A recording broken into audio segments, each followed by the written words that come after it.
This is a behavioral problem. It's not a rule and regulation problem. So I'm going to take you through the typical accountant, if there is such a thing, and maybe it's typical anyone when they're involved with standards, policy, procedures, and regulations.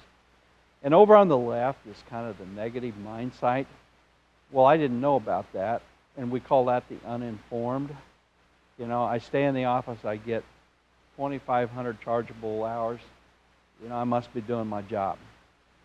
And the next step is that, well, that couldn't apply to us. You know, that's for the large firms, or that's another state. I read where that doesn't apply to us. Well, if you're charging 2,500 hours a year, it's a little bit difficult to stay up on this stuff.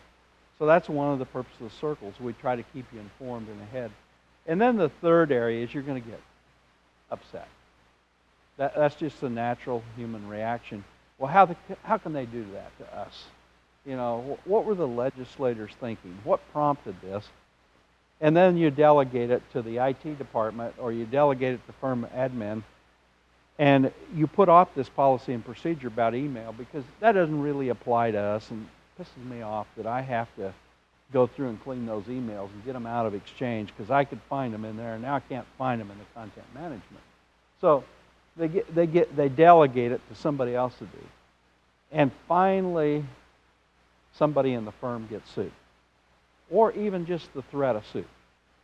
Now they wished they'd been over on the right-hand side of this chart, and that they'd been informed, and they'd gone out and found some legal counsel that really knew about this and didn't give them just the answer they wanted.